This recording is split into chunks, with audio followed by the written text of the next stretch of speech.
사도행전의 이제 강해로 네 번째 시간입니다.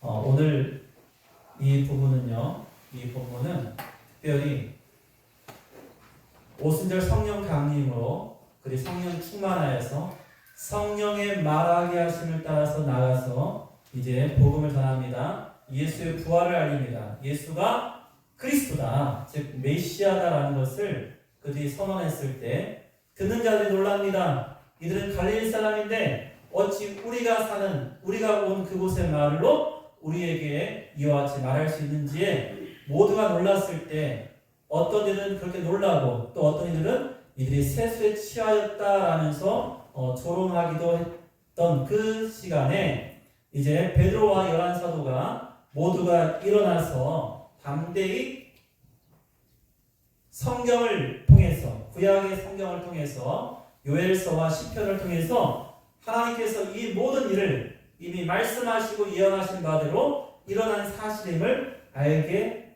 지금 말씀하고 있는 장면이에요. 자, 베드로가 10절에 보니까 열한 사도와 함께 담대히 서서 말합니다.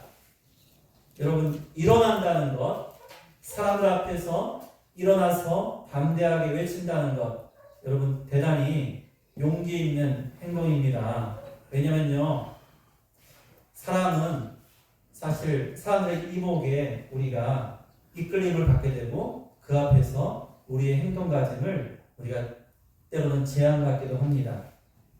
그리고 나서고 앞장서 행하는 것에 우리는 두려움이 있기도 합니다. 그러나 이제 베드로와 열한 사도는 더 이상 두려워하지 않습니다. 왜냐하면 그들과 함께 하시는 하나님, 성령님의 능력이 그를 사로잡았기 때문입니다. 그래서 오늘 10절에 베드로와 열한 사도가 함께 서서 그리고 소리를 높여 유대인들과 예루살렘에 거하는 자들 그리고 그곳에 모인 자들에게 담대하게 하나님께서 예수 그리스도를 예언대로 그렇게 살리시고 또한 다윗을 통해서 말씀하신 대로 이렇게 다시 부활하게 하사 우리의 구주와 주님이 되게 하신 그 사실에 귀를 기울일 것을 말하고 있는 것입니다. 먼저는 이렇게 말합니다. 때가 제3시다 라고 했어요. 자, 유대인들의 3시는요, 우리나라 시간으로는 낮 몇일까요? 9시 정도예요. 9시 정도. 그러니까 아침날이죠. 아침이죠. 이게 이른 아침이에요. 아침인데 이때 그들이 술에 취할 리가 없잖아요. 너희들이 이렇게 술에 취한다고 하는 것은 말도 안 된다. 때가 제3시니 너희 생각과 같이 이 사람들이 술에 취한 것이 아니다. 이는 선지자 요엘을 통해서 말씀하신 요엘서의 그 말씀을 쭉 말합니다. 여러분, 저 17절부터 21절까지 이렇게 말하고 있어요. 요엘서 2장 28절부터 32절까지의 말씀을 베드로가 인용하여서 그 말씀을 이렇게 선언합니다. 그리고 그 말씀의 핵심이 뭐예요? 마지막 날에, 말세 마지막 날에 모든 육체에 성령을 부어주신다라는 거예요. 이게 특별한 거예요. 왜 특별하죠? 성령님은 구약시대에는 역사하지 않았습니까? 아니에요. 구약시대에 성령은 역사했어요. 성령이 꼭 오순절 성령 강림 땡! 그때 이후로 역사하신 우리 성령님이 아니세요. 성령님은 이미 구약시대에도 역사하셨는데 차이가 있어요. 구약시대의 성령의 역사는요, 조금은 제한적이에요. 그리고 특별한 사람들과 특별한 사건 속에서 일어났어요. 그런데 이제 신약으로 넘어와서 예수께서 승천하시고 하나님께서 예수님의 승천과 대신하여 이 땅에 보내신 보혜사 성령님은 구약시대처럼 어떤 특정한 사람과 선지자나 왕이나 다윗 같은 존재나 그렇게 하나님의 특별한 일꾼들에게만 부어지는 것이 아니라 오늘 말씀 보니까 어떻게 한다고요? 모든 육체 예수 그리스도 안에서 하나님의 자녀가 되는 모든 육체에 부어준다. 그리고 그 모든 육체는 남녀노소 할 거 없이 부어주신다는 거예요. 그래서 너희 자녀들을 예언하고 젊은이는 환상을 보고 늙은이는 꿈을 꾼다. 우리 이 말씀도 우리가 살펴보았습니다. 자, 그리고 18절 보세요. 그때는 뭐예요? 이 말세 마지막 날에 내가 내 영을 내 남종과 여종에게 부어준대. 그때 그들이 뭐예요? 예언하게 될 것이다.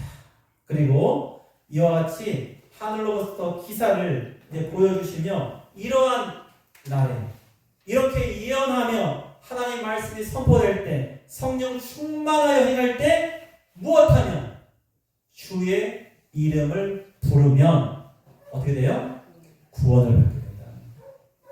그래서 이 오순절 성령 강림은요, 그리 나와서 이와 같이 성령 충만하여서 예수가 부활하시고 예수가 그리스도이심을 나타내는 그 사건을 통해서 그곳에 모였던 자들이 날마다 예수 믿는 자의 수가 더해지는데 그 놀라운 사건을 통해서 그들은 주의 이름을 불렀고 그들은 구원받는 하나님의 자녀가 되는 것이죠. 여러분, 이것이 우리 하나님께서 오늘날 우리에게도 동일하게 이루실 사건이에요.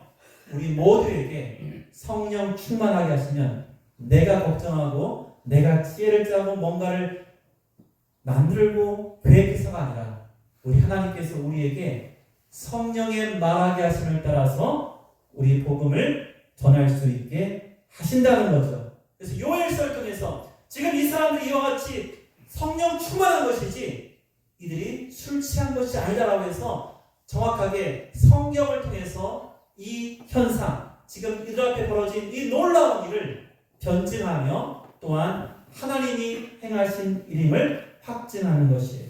자, 두 번째는 뭘 말하고 있습니까? 바로 23절에 그가 하나님께서 정하신 뜻과 미리 아신 대로 내준 바 되었거늘 너희가 법 없는 자들의 손을 빌려 못 박아 죽였으나. 자, 지금 누구를 말씀하는 거예요? 십자가에 못 박혀 죽으신 예수님에 대해서 모두가 알고 있어요. 여러분, 이 사건을 모두가 알고 있습니다. 예수님이 부활하신 이후 이제 50일이 지난 그러한 연후에 하나님께서는요, 이제 그들에게 불과 얼마 전의 일을 상기시키는 거예요. 놀랍지 않습니까? 여러분, 이 자리에서 만약에 예수님이 죽으심과 부활하심이 거짓이면 이게 통했겠냐고요. 이게 통할 수 없는 거잖아요. 아니, 그 주변에 지금 이곳은요, 어떠한 지금 상황이에요? 모두가 유대인들, 특히 바리새인과 대제사장들과 서기관들과 그 유대인의 권력 잡은 자들, 그들이 로마 빌라도의 힘을 빌어가지고 예수님을 못 받고 죽였던 그 사건, 이게 얼마 전 일이에요. 그리고 죽고 끝났으면 여러분, 이와 같은 현상으로 복음을 전한다는 것은 여러분 가당치 않습니다. 바로 세상 말로 진압되고 말아요. 왜 진압이 안 됐을까요? 예수님이 부활하시기 때문에. 예수님이 부활하신 것을 그들도 부인할 수 없기 때문이에요. 여러분, 그렇기 때문에 지금 이 오순절 성령 강림으로 인하여서 그들이 담대히 말한 것은요, 이와 같이 하나님께서 구원을 베푸시는 놀라운 일이 바로 예수님의 부활하심으로 확증되어지고 이렇게 선포되어진다는 거예요. 그리고 이것을 누구도 덮을 수가 없게 된 거예요. 여러분, 그러니까 여기에서 이 예수님의 부활하심이 이 장면을 통해서 다시 한번 확인되는 거예요. 그렇지 않습니까? 여러분, 예루살렘에 거하는 그 수많은 사람들, 또 6월 6월절 이후에 이제 오순절에 이곳에 왔던 많은 사람들, 여러분 그들이 가장 관심 있고 가장 많이 수군되고 알게 된 게 무엇일까요? 여러분 성경이 다 말하지는 않지만 예수님 부활하신 6월절에 어린 양으로 죽으시고 4일 3일 만에 부활하신 그 예수님, 그리고 40일 동안 예수님이 이 땅 가운데서 많은 곳에 나타나셔서 승천하실 때는 몇 명이 보았어요? 500명이 보았고 그 중에 120명이 마가의 다락방에 모여서 여전히 기도하였던 바로 그와 같은 일을 볼 때 여러분 오순절에 예루살렘에 모인 사람들은요 누가 뭐래도 무슨 얘기를 제일 많이 했을까요? 예수. 그들은 알게 모르게 예수가 죽고 부활한 바로 그에 대해서 그들은 듣든지 이야기하든지 누군가에 통해서 그러한 일들이 있었음을, 비록 예수님이 죽으시고 부활할 때 이 땅 가운데 없던 그 사람들조차도 뭐 하게 되는 거예요? 그와 같은 사실에 대해서 관심을 갖게 되는 거예요. 여러분 이것도 엄청나게 중요한 이 당시의 정황입니다. 지어낸 게 아니에요. 그렇지 않겠습니까? 여러분 굉장히 중요한 지금 예루살렘의 분위기예요. 예루살렘에 모인 사람들이 가장 관심 있고 그들이 지금 현재 서로 나누는 대화의 토픽은 바로 뭐예요? 다름 아닌 예수에 대한 얘기예요. 그런데 그 얘기가 놀랍게도 여러분 그들은 드러내고 할 수가 없었어요. 왜요? 여전히 기세당당한 대제사장들과 서기관과 바리새인들이 그들을 감시하고 있었거든요. 여러분 그 분위기에서 누구도 뛰쳐나가서 이것을 말할 수 없는 바로 그 상황에서 담대하게 여러분 120명이 예루살렘 거리로 쏟아져 나온 거예요. 120명이 적습니까? 여러분 엄청나게 많은 숫자예요. 우리 한 3, 40년만 이 조항에 나와서 마트 투자하고 보험 전해보세요. 조항 사람들이 놀랄 거예요. 아니 갑자기 어느 교회가 나와서 난리를 치는 거야. 저 사람들 이상하다. 그러지 않을까요? 여러분 우리 3, 40년만 나가도 이 조항 이 지역에 한 18,000명, 7,000명 되잖아요. 2만 명 좀 안 되는데 여러분 저들이 놀랄 거예요. 몇 명이요? 120명. 담대하게 나가요. 그래서 지금 수면 아래에서 조곤조곤 아니 예수님이 죽으셨는데 부활하셨대? 그게 맞아?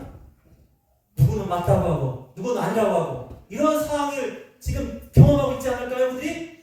그때 120명이 나와서 예수님은 과연 뭐 하셨다고요? 부활하셨다. 우리가 이의 증인이다 라고 담대히 외쳤습니다. 그리고 모두가 그 부활하신 예수님을, 그 예수 이름을 부르는 자는 구원을 받게 된다는 요엘서의 그 말씀을 빌어서 이렇게 선언했을 때 여러분 그들은 마음속에 이제 동요가 생기고 움직임이 생기는 거예요. 그리고 결정타가 주어집니다. 여러분 바로 다윗이에요. 여러분 오늘 본문에서 다윗은, 자 우리는 다윗을 어떻게 봅니까? 다윗은 목동이었습니다. 왕의 살이었습니다. 골리앗을 부르신 장수였습니다. 그렇죠. 그는 왕이었어요. 가장 위대한 왕이었습니다. 그런데 오늘 본문은 자 30절에 뭐라고 해요? 베드로가 그는 선지자였다. 그는 선지자였다. 다윗은 선지자였다라고 이렇게 선언하고 있는 것입니다. 예수님이 죽으시고 부활하셨는데 아니 그 말의 그 증거를 바로 다윗의 시편 16편 8절부터 11절 한번 읽어볼게요. 시편 16편 8절부터 11절 말씀이에요.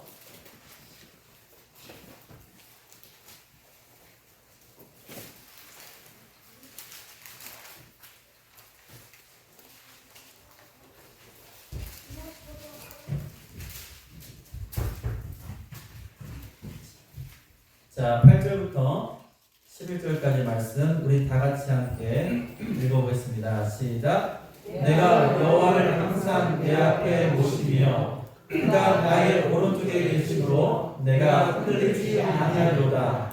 이러므로 나의 마음이 기쁘고 나의 영도 즐거워하며 내 육체도 안전히 살리니 이는 주께서 내 영혼을 수월에 버리지 아니하시며 주의 거룩한 자를 멸망시키지 않으실 것임이니이다. 주께서 생명의 길을 내게 보이시니 주의 앞에는 충만한 기쁨이 있고 주의 오른쪽에는 영원한 즐거움이 있나이다. 여기서 다윗이 고백하는 것은 뭐예요? 주께서 내 영혼을 수월에 버리지 아니하시고 주의 거룩한 자를 멸망시키지 않으실 것이다. 그런데요, 여러분, 그들은요,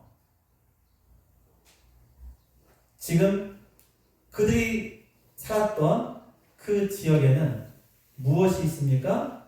바로 다윗의 무덤이 있어요. 다윗은 지금 어디에 있어요? 지금 다윗은 아직 잠자고 있는 자예요. 다윗은 아직은 잠자고 죽은 자로 있는 것입니다. 그런데 시편 16편에 있는 이 말씀을 보면 주님은 생명의 길을 다윗에게 보이실 뿐만 아니라 주의 앞에는 항상 충만한 기쁨이 있고 주의 오른쪽에는 영원한 즐거움이 있고 그 주님께서 스올에 영원히 자신을 그만두지 않고 주의 거룩한 자는 멸망하지 않을 거다 하면서 이 다윗이 뭘 말하고 있냐면은 여기서 이것은 다윗이 말하는 것은 자기 자신에 대한 얘기가 아니라 이 시편 16편을 통해서 바로 메시아가 죽으시나 죽음에 머무르지 않고 다시 살아나시며 또한 그 살아나신 주님께서 우리에게 참된 생명의 길을 보이실 거다라는 것을 이언했다는 거예요. 그래서 다윗은 뭐가 되는 거예요? 선지자가 된다라고 지금 사도 베드로가 선언하고 있는 거예요. 31절 보세요. 오늘 본문 31절. 자, 30절에 그는 선지자라고 합니다. 31절. 미리 보았습니다. 뭘 보았어요? 다윗은요, 하나님의 은혜 가운데에서 다시 사실 주님을 보았어요. 보고서 이렇게 말합니다. 미리 본 거로 그리스도의 부활을 말하되 그가 음부의 버림이 되지 않고 그의 육신이 썩음을 당하지 아니하리라 하더니 바로 그것이 16편, 10편 10절에 이는 주께서 내 영혼을 스올에 버리지 아니하시며 주의 거룩한 자를 멸망시키지 않으실 것임이니이다 라는 이 말씀은 다윗을 가리키는 것이 아니라는 거예요. 예수님의 부활하심 이전에는 대부분의 유대인들은 이 말을 다윗을 말하는 줄 알았어요. 다윗을. 근데 다윗을 말하는 게 아니에요. 누굴 말하는 거예요? 예수님을 말해요. 예수님을 우리 하나님께서 그냥 음부에 버림되도록 하지 아니하시고 그의 육신이 썩음당하는 그러한 보통의 사람들과 같이 되지 않고 살리실 것이다. 부활하실 것이다. 부활하게 하시는 하나님의 능력이 그 예수님을 살리셨다라는 것을 말하는 것입니다. 그래서 32절에 이 예수를 하나님이 살리신지라. 그리고 우리 모두가 이 일의 증인이다. 딱 이렇게 말했을 때 여러분 그 중에 누구라도 이 일에 대해서 여러분 반박하거나 거짓이라고 생각하는 자들이 대다수였다면요. 여러분 그들은 살 수 없었겠죠. 여러분 그들은 심지어 그들이 너무나 추앙하는 다윗까지 들먹이면서 예수를 살았다고 해? 아니, 그럼 어떻게 되겠어요? 돌 맞겠죠. 그러나 어느 누구도 이들에게 돌을 던지지 않습니다. 그리고 이날의 사건은 이어서 날마다 주를 믿는 자들이 5천, 3천 이렇게 하나님 앞에 돌아오는 놀라운 구원의 역사로 이어지게 되는 거예요. 여러분, 그러므로 우리가 예수를 다시 살리신 그 하나님의 능력이 결국은 이와 같이 오순절 성령 강림과 또한 초대교회를 이루게 하시는 원동력이 되었고, 바로 그 하나님의 능력으로 말미암아서 오늘날 우리에게 복음이 전해지고 우리가 하나님 안에서 하나님의 자녀로 서게 되는 것입니다. 여러분, 이 설교가, 이 베드로의 이 설교가 너무나 중요한 거예요. 여러분, 오늘날 우리가 성령 충만하는 것, 바로 그것은 요엘 선지서의 그러한 성령 충만하게 되는 그러한 역사를 우리에게 또한 알려주시는 것이며, 우리 교회에서도 마찬가지로 자녀들이 예언하고 젊은이가 환상을 보고 늙은이가 꿈을 꾸는 것, 바로 그것은 우리가 성령 충만한 증거가 되며, 여러분, 그러할 때 무엇이 있습니까? 바로 이 모든 하나님의 역사를 통해서 주의 이름을 부르는 구원의 역사가 이어져야 한다는 것이죠. 여러분, 우리만 기뻐하고 너희만 잘 되는 것이야 라는 것이 아니라 우리 모두가 이 성령의 능력을 받아서 내가 아직 주를 모르는 그들에게 우리 주님을 알림으로써 그들도 주의 이름을 부르고 구원을 받게 하시는 그러한 능력의 역사가 있게 되는 것을 우리에게 말씀해 주고 있습니다. 그리고 우리가 잘 아는 이 다윗이 이와 같이 하나님의 은혜를 힘입어서 그는 이미 미리 예수 그리스도의 부활, 예수 그리스도가 다시 사실 것을 보았다는 거예요. 그럼 제가 말하는 게 아니에요. 31절 보세요. 미리 보았다고. 누가요? 다윗이 미리 보아서 그와 같이 적었다는 거예요. 29절 보세요. 형제들아, 내가 조상 다윗에 대하여 담대히 말할 수 있으니. 여러분, 다윗에 대해서 함부로 말하면 안 되는 거예요. 우리나라에서 두 인물을 건들면 안 되는 게 있어요. 우리 조선시대 두 인물 누구 건들면 안 돼요? 세종대왕 건들면 안 돼요. 또 누구 건들면 안 돼요? 이순신 잘못 건들면 안 되죠? 큰일 납니다. 완전히 나라로 갈 수 있어요. 그런데 이스라엘 백성은 이 다윗을 잘못 건들면 안 돼요. 다윗을 잘못 건들면 안 됩니다. 다윗은 위대한 왕이고 다윗보다 위대한 존재를 없는 것처럼 여깁니다. 그런데요, 담대히 말해요. 다윗이 이 시편을 지을 때 이 시편의 나는 나가 아니고 누구라고요? 예수 그리스도. 그리고 이 시편 16편에 나오는 이 나라는 존재는 바로 다윗이 이미 미리 보고서 예수의 부활을 증거하기 위해서 예언한 책이라는 걸 예언한 거예요. 시편 16편이 예언서라는 거예요.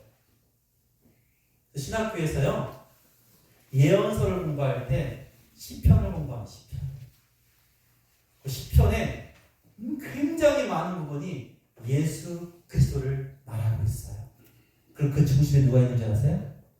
다윗이 있어요. 그래서 다윗이 뭐라고요? 선지자라고. 여러분 기억하세요? 다윗은요, 위대한 선지자예요. 구약에 있는 어떠한 선지자보다도요, 더 많은 장면에 예수 그리스도의 삶과 죽음과 부활을 증거한 사람 누구예요? 다윗이에요. 시편에 있는 그것들만 모아도요, 복음이 되는, 그렇게 우리에게 전해지고 있습니다. 자, 오늘 이 베드로의 오순절 설교를 통해서 우리가 알 수 있는 세 가지, 간단하게 세 가지. 첫 번째, 성령은 구약에서는 특정한 사람과 특정한 사건에서 믿죠. 그러나 신약에서는 어떻게 된다고요? 모두에게. 근데 그 모두가 누구예요? 예수를 믿는 모두에게 성령이 임하신다 라는 거예요. 두 번째, 이 십자가의 부활과 예수님의 이 땅에 오셔서 죽으시고 부활하신 것은 구약의 예언을 따라 된 것이다 라는 거예요. 그리고 세 번째, 다윗을 통해서 이렇게 예언된 그 성취가 바로 지금 베드로가 전하고 있는 예수 그리스도라는 것을 다시 한번 확증하게 되는 것입니다.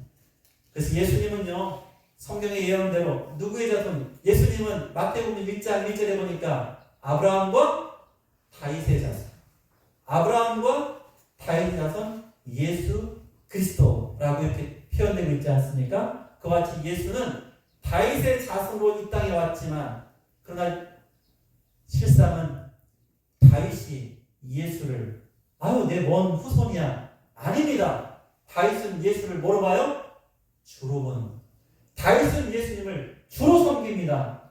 메시아로 섬깁니다. 그리고 그의 죽음과 부활을 이렇게 예언하는 그러한 선지자로 우리가 오늘 보게 되는 것입니다. 여러분, 부활은요, 이와 같이 예수님의 부활은 그때만 그친 것이 아니라 이후에 이 사도들과 초대교회들에게 그들이 해야 될, 그들이 전해야 될 가장 중요한 바로 주제가 되었고, 바로 그들은 이 예수의 부활을 전하는 것에 그들의 삶을 걸었다는 거예요. 여러분, 지금 가장 중요한 일 보세요. 바쁘시죠? 너무 바쁘죠? 밥 먹고 살기도 바빠요. 농사짓기도 바쁘고, 자녀들 걱정에 바쁘고, 또 손주들 돌보기도 바쁘고, 여러 가지 일들이 있죠. 연약한 남편, 자녀들 돌보기도 바쁘죠. 바쁜데요, 아무리 바빠도 이거보다 바쁘면 안 되는 것이 바로 우리가 예수를 전하는 것, 우리가 예수님을 전하고 그 복음 안에 살아가는 것. 여러분, 그것보다 더 중요하고 바쁜 일은 없어야 한다는 거예요. 사도 베드로가 담대히 결론 내립니다. 뭐라고 합니까? 이 일에 우리가 다 증인이다. 몇 명이에요? 여러분, 구약에서는 몇 사람의 증인이 있으면 돼요? 두세 증인이 있으면 되죠? 지금 몇 명이에요, 증인이? 지금 뛰쳐나온 120명. 아무도 반박할 수 없는 엄청난 증인. 또 이 120명 말고도 주님이 승천하시는 그 장면을 여러분 380명이 더 있어요. 그 장면을 본 사람이. 그러니 여러분 다시 보세요. 이들이 예수의 부활을 보고 경험하고 여러분 증언한 것이 거짓이면 이때 어떻게 살아남았겠어요?